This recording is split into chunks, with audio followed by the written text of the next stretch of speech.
Comment éviter les pièges avant de prendre un logement en Thaïlande? Troisième piège, un peu moins courant mais dans la même vibe que l'électricité, c'est l'eau. Ça va servir majoritairement pour vos douches. Ici, l'État le fournit à 20 à 30 bahts. L'établissement, encore une fois, va faire un petit bénéfice et peut-être vous le revendre 30 à 40 bahts. Mais s'ils veulent vous gruger, ils vont vous facturer 2 fois le prix qu'ils l'achètent. Et ici, en Thaïlande, évidemment, avec la chaleur, on prend facilement 2, 3, 4 douches par jour. Donc à la fin du mois, ça va vous faire une facture qui est largement plus élevée que ce que vous devriez payer.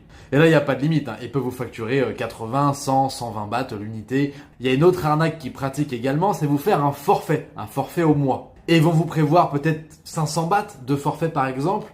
Ils vont estimer votre consommation, mais il est extrêmement compliqué d'arriver à 500 bahts de consommation, même en prenant plusieurs douches par jour. Je fais l'expérience, je reprends 4-5 par jour, qui sont pas énormes, mais ça me revient quand même à 100-200 bahts maximum par mois et pourtant je me douche très très souvent.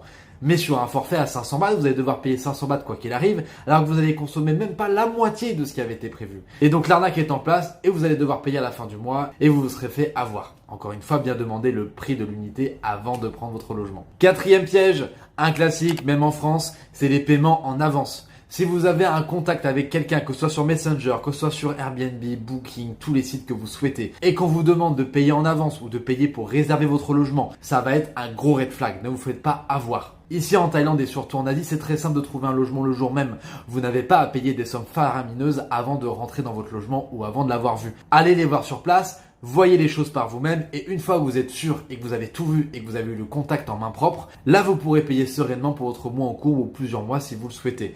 Mais pas de paiement en avance s'il vous plaît, vous ne reverrez sûrement jamais votre argent. Cinquième piège à éviter qui est surtout pour les condos, un condo ne peut pas vous louer moins de 30 jours. Sauf si le condo en question est enregistré comme un hôtel. Si c'est pas le cas, il doit vous faire un mois minimum. Certains prennent le risque, pourquoi pas, vous pouvez aussi tenter le risque si vous voulez un condo pour 20 jours. Le problème, c'est que s'il y a un contrôle aussi, s'en rendre compte, la police va débarquer, va fermer l'établissement et punir ceux qui gèrent le condo ou l'établissement en question. Mais vous, ce que vous risquez derrière, et j'ai déjà vu cette histoire, c'est que vous pouvez être expulsé. Vous n'aurez aucun remboursement de votre dépôt ou de votre loyer en cours, donc c'est de l'argent perdu. Et vous aurez beau aller au commissariat ou vous plaindre à la police, vous n'obtiendrez rien. Vous faisiez partie d'un logement qui faisait pas les choses légalement, c'est pour votre pomme. Tout est perdu pour vous. Donc faites bien attention à ça. Un condo, sauf si c'est un hôtel, c'est un mois minimum. La Thaïlande a beau être le pays du sourire, ça ne veut pas dire que les arnaques n'existent pas.